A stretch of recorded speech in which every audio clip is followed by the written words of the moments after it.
Buenas tardes, mi nombre es Gerardo Blumerfield, pero eso ya lo sabes, si no, no estarías acá conmigo compartiendo otro momento de reflexión espiritual en el cual voy a seguir eh, comentando con ustedes el punto de vista unitario sobre diversos aspectos. Una de las principales diferencias del unitarismo con las religiones, porque a mí me cuesta considerar al unitarismo una religión propiamente dicha, por varias razones que iremos viendo, pero ya vimos la principal diferencia con respecto a las religiones cristianas tradicionales, y es que el unitarismo es monoteísta, es estrictamente monoteísta, con lo cual se emparenta más con el Islam y con el judaísmo, que son religiones monoteístas. El cristianismo establecido, el cristianismo, digamos, tradicional, es un monoteísmo condicional, porque no es un monoteísmo estricto, porque ya desde el punto de vista, aunque ellos mismos no tienen claro lo que creen, ya desde el momento en que ellos creen que Jesús es Dios, pero si les preguntás un poquito más, el Padre de Jesús también es Dios, eh, y el Espíritu Santo también es Dios, aunque no tienen muy claro lo que eso significa, porque es imposible de entenderlo. O sea, varía de un evangélico a otro y de un católico a otro, incluso de un testigo de Jehová a otro, porque incluso los testigos de Jehová que no creen en la Trinidad tradicional, también creen en una especie de divinidad, ¿no? Porque para ellos Jesús es un Dios, o sea, es una deidad menor, no es un ser humano como enseña la Biblia, porque, a ver, vos no podés ser una deidad creada en los cielos, disfrazarte de ser humano 33 años y después volver a ese cielo a ser una deidad al lado del Dios Supremo y decirme que sos un ser humano. Jesús de Nazaret sería un farsante al afirmar que es un ser humano cuando no lo es. Es decir, si yo me disfrazo de ángel, yo no soy un ángel. Yo soy un ser humano disfrazado de ángel. Y si es cierto lo que afirman las religiones, incluyendo los testigos de Jehová, que Jesús es un Dios que se volvió humano durante 33 años y ahora otra vez es como dicen ellos Miguel, el arcángel Miguel en los cielos, bueno, entonces Jesús no es un ser humano. No podés ser humano por un tiempo. No, eso es disfrazarte. Te disfrazaste de ser humano, pero no lo sos. No es lo que. No naciste siendo humano, no te crearon humano, simplemente tomaste un cuerpo humano durante un tiempo, eso no te hace humano. Y la Biblia es muy clara al decir que hay un solo Dios y un solo mediador entre Dios y los hombres, un hombre, Jesucristo. La Biblia dice bien clara que entre Dios y los hombres hay un solo mediador y que la naturaleza de ese mediador es que es un hombre. No puede ser otra cosa que un hombre. ¿Mm? Eh, Así que, de hecho, la Biblia en ese texto dice Jesucristo hombre. Hay un solo mediador entre Dios y los hombres, Jesucristo hombre. El mismo Jesús, después de resucitar, cuando creyeron que era un espíritu, los discípulos, dijeron, dice la Biblia, creían ver un espíritu. Jesús antes que se terminaran de confundir, y que pensaran que él era un espíritu o un dios o un ángel, él mismo les aclaró y les dijo, venid y tocad, porque un espíritu no tiene carne y hueso como ustedes ven que yo tengo. O sea, Jesús, una de las pocas doctrinas falsas que se encargó de negar él mismo, porque él rara vez iba al choque, pero esta vez les quería que les quedara claro. Los invitó a tocarlo y diciéndoles que él era de carne y hueso, y él negó ser un espíritu. Jesús negó en la Biblia literalmente ser un espíritu y afirmó literalmente ser un hombre. Es lo que creemos nosotros, es lo que cree el Islam, es lo que cree el judaísmo, que Jesús es un hombre y que Dios hay uno solo. Bien, las iglesias de la cristiandad tradicional, incluso algunas sectas como los Testigos de Jehová, se apartaron de eso. No son monoteístas estrictas. Ahí pasamos a otro punto hoy que nos separa a los unitarios, pero ya no solo del cristianismo tradicional, sino de todas las religiones. Los unitarios tenemos una esperanza y una respuesta y creemos en un plan divino para esta tierra. Los unitarios no creemos en el más allá, sino en el más acá. A mí me gusta decir a veces que el unitarismo no es una religión, sino un sistema político con elementos sobrenaturales. Porque lo que tenemos los unitarios con respecto a nuestra felicidad futura, con respecto a nuestra esperanza, con respecto a nuestra incluso escatología, como se dice en términos teológicos, gira en torno al planeta Tierra exclusivamente y a el más acá. Todas las religiones, sin excepción, en un punto ponen la felicidad humana en el más allá, fuera de esta tierra, lejos de esta tierra. Después que mueras vas a ir al cielo, a otro lugar donde vas a ser feliz. Después que te mueras, bueno, 144.000 de nosotros van a ir al cielo a vivir con Dios.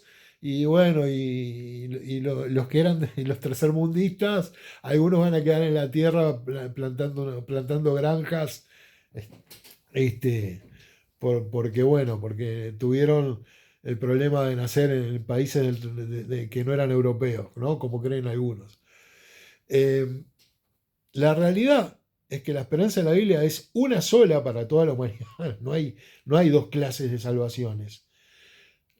La esperanza de la Biblia es, como dice la Biblia, una sola fe para la cual fuisteis llamados.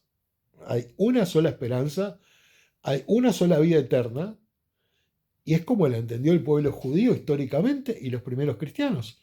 Cuando le decían vas a vivir para siempre, si a vos alguien te dice que vas a vivir para siempre y vos no estás contaminado con ideas sacadas del platonismo o de la filosofía griega, de que hay un más allá o de que tu alma es inmortal, si vos no crees que tu alma es inmortal y te dicen vas a vivir para siempre, vos asumís que vas a vivir para siempre vos, con tu cuerpo, vos, la persona, el ser humano. ¿Y dónde va a ser? Acá en la Tierra. El único lugar posible en donde puede vivir un ser humano, porque la Tierra se guía por lo que la ciencia llama el principio antrópico. Todo lo que observamos de la creación parece creado para el ser humano. Todo favorece al ser humano. Ese es el famoso principio antrópico, búsquenlo en Google. Entonces, cuando al ser humano se le prometió la vida eterna, se le prometió la vida eterna acá en la Tierra. La Tierra, el planeta, tiene problemas globales y tiene problemas políticos globales que van a ser solucionados por Dios mediante soluciones globales acá en la Tierra. De eso habla la esperanza de la Biblia.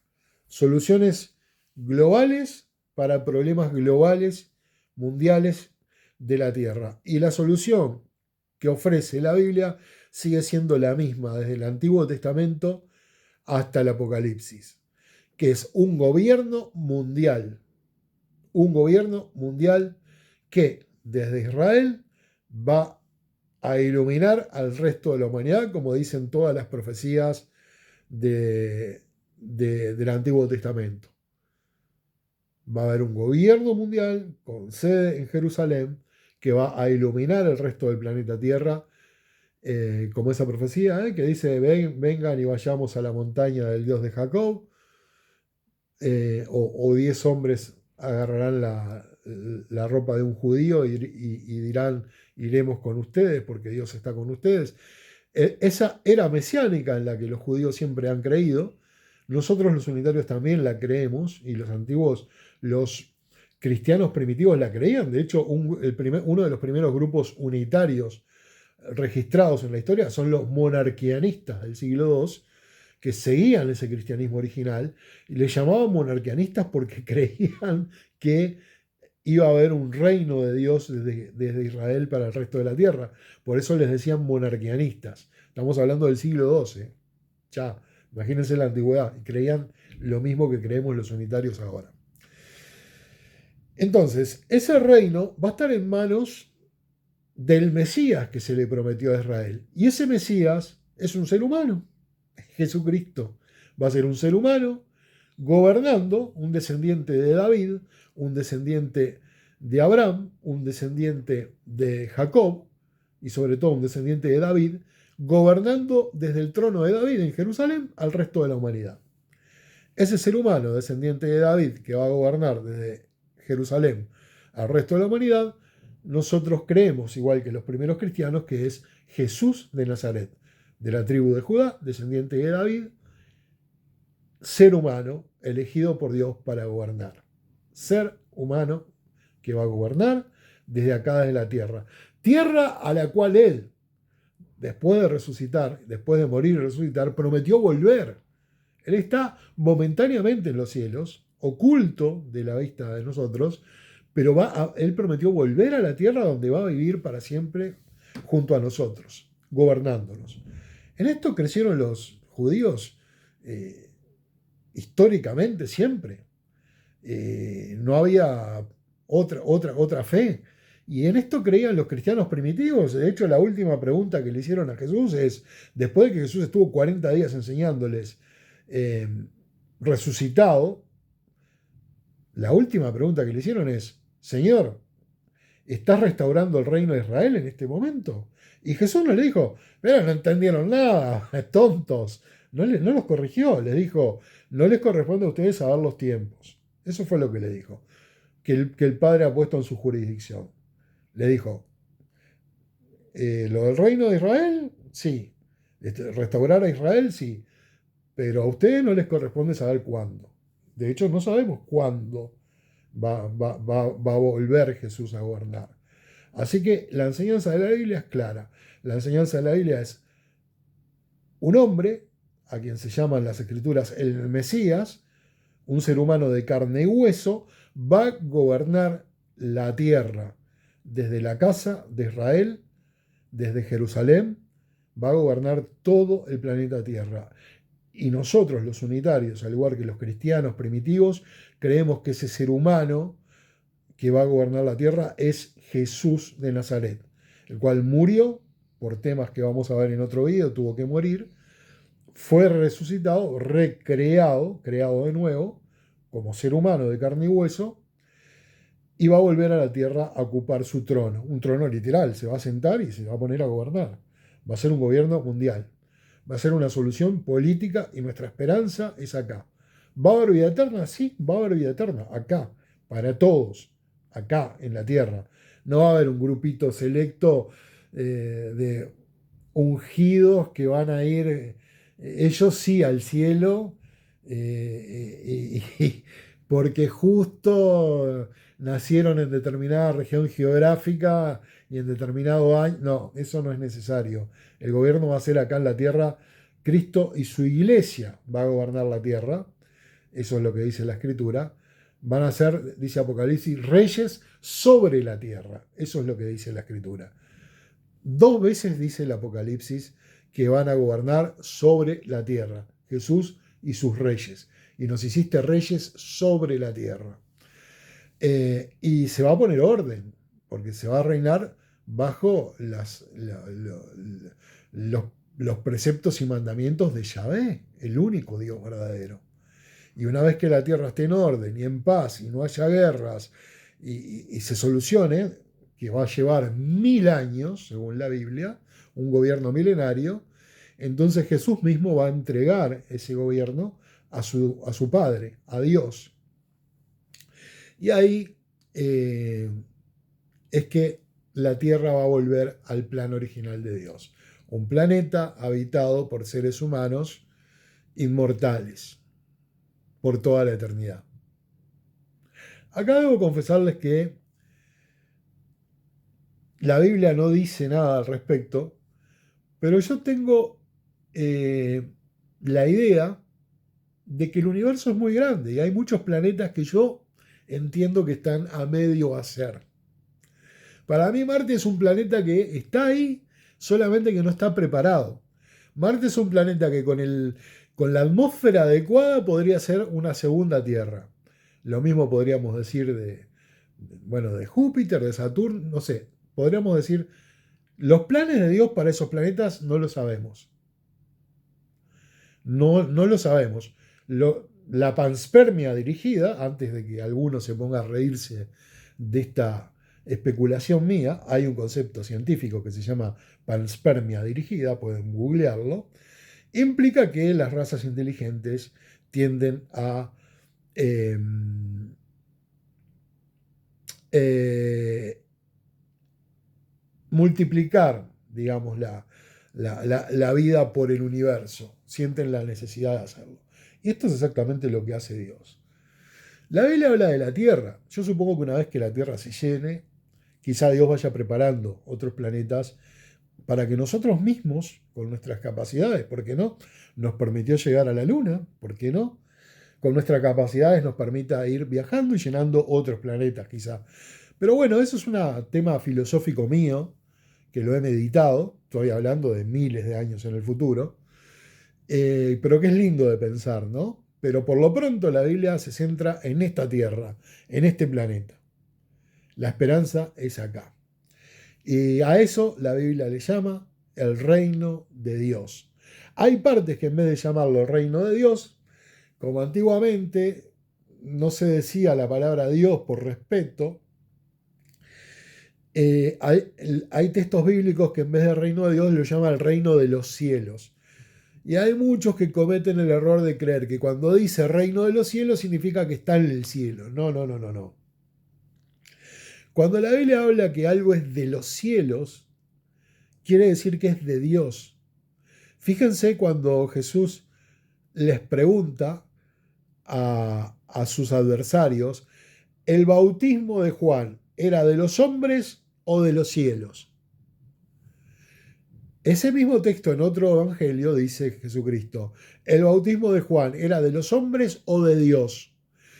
Decir cielos, mirá, los cielos se van a encolerizar, los cielos se van a enojar, los cielos nos gobiernan. Obviamente los cielos, entre comillas, está refiriéndose a Dios.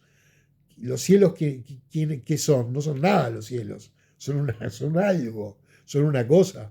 Cuando se habla de los cielos es una forma de referirse a Dios sin mencionarlo, ¿verdad? Es como cuando decimos, ¿vieron cuando en la política, en la geopolítica actual, decimos, Washington afirmó que va a atacar Venezuela? ¿Es Washington? ¿Es la ciudad de Washington la que afirmó eso? No, es el gobierno de Estados Unidos. O el gobierno, o a veces se dice, Moscú tomó la decisión de atacar Ucrania. No es Moscú, Moscú es una ciudad. La decisión la tomó Putin. ¿Ah? Cuando uno habla de que Moscú tomó una decisión, se refiere al gobernante de Rusia. Cuando uno dice los cielos hacen tal cosa o tal otra, se está refiriendo a Dios. Así que el reino de Dios, el reino de los cielos, se puede llamar de ambas formas, es un gobierno humano sobre la tierra, con la diferencia que esta vez el ser humano es un ser humano muy especial, es un ser humano elegido por Dios,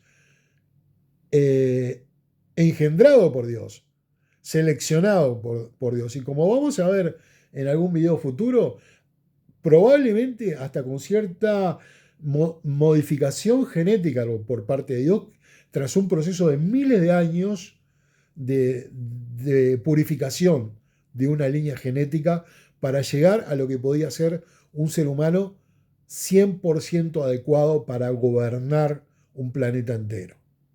No es cualquier humano, es Jesús de Nazaret, nuestro rey, el Mesías de los judíos. Y los judíos mismos, según las profecías, que están alejados hoy de ese Mesías, porque, claro, vienen los cristianos, que, entre comillas, que ellos conocen y les dicen que es Dios o que es un ángel y lo rechazan. Pero cuando Jesús de Nazaret, que es tan judío como ellos, regrese, ellos no van a saber siquiera que es Jesús de Nazaret. Ellos lo van a recibir como el Mesías, porque van a ver que baja desde el cielo de Jerusalén a salvarlos de sus enemigos. Y después que lo reciban, le van a decir: miren que soy Jesús de Nazaret, ¿eh? ¿Eh? ¿Cómo? Y ahí se van a dar cuenta de cómo fue la cosa. De que ese Jesús de Nazaret no era Dios, que era el Mesías de ellos, que simplemente tenía que morir antes y volver por segunda vez en el futuro. Esa va a ser la única diferencia. Y lo van a aceptar según la Biblia. De esta forma todo Israel será salvo. Eso es lo que dice la Escritura. Y es que no va a haber otra. Lo van a aceptar porque va a ser el que los va a venir a salvar en lo que la Biblia llama el ataque del asirio, o el anticristo que va a venir de las regiones de Asiria, ¿no? Lo que sería Irán y partes de Siria, y se pare en el tercer templo, se pare cuando vean la abominación desoladora parada en el lugar santo. Ese es el momento en que baja el Mesías a salvar al pueblo de Israel. Ya lo vamos a ver también en otro video. Pero por hoy vemos unitarismo, una fe centrada en la tierra, centrada en el más acá, en la cual Dios te ofrece vida eterna acá, en la tierra, en este planeta, en un planeta renovado, en un planeta arreglado bajo un gobierno de el ser humano que él eligió para gobernar. Eso es de lo que estamos hablando. No de ir al cielo a tocar el arpa, no de reencarnar y bollar en un ciclo interminable de vida. No, la tierra tiene un propósito. De hecho, el propósito de Dios para el ser humano se lo dijo en Génesis a Adán. Le dijo que quería que le pusiera nombre a todas las criaturas que habitan en la tierra. Una tarea que el ser humano no ha completado todavía. Todavía hay millones de especies que no conocemos, que están sin nombrar. Hasta el día de hoy se siguen descubriendo especies nuevas y se les sigue poniendo nombre. En el canal de Dross hace poco hablábamos de que hasta un 80% de las especies marinas son desconocidas. O sea que el ser humano todavía ni siquiera terminó el propósito de la existencia, de por qué Dios lo puso acá, que era ponerle nombre a todas las formas de vida que existen. ¿Eh? Adán fue el primer biólogo, el primer naturalista de la historia. Él fue el que le puso nombre a las especies a los animales que iba viendo. Y eso es lo que el ser humano está puesto acá en la tierra para hacer, para examinar la creación, ponerles nombres a las formas de vida, animales y vegetales, por supuesto. Ponerle nombre, clasificarlas, estudiarlas, investigar todo eso que nos apasiona tanto. Eso es lo que vamos a poder hacer, no por 70, 80 años, que no nos da el tiempo, sino por toda la eternidad. Una vida llena de propósito. Gracias a Yahvé, Dios Todopoderoso, el Dios de Israel y Dios de los cristianos también. Pese a que la mayoría de los cristianos no lo acepta y endiosó a su hijo, a Jesús de Nazaret, un ser humano que no es Dios, que es el Mesías. Bueno, los dejo con este pensamiento de hoy, a que sigan reflexionando y que dejen en sus comentarios cualquier duda que tengan, que Dios mediante se las voy a contestar.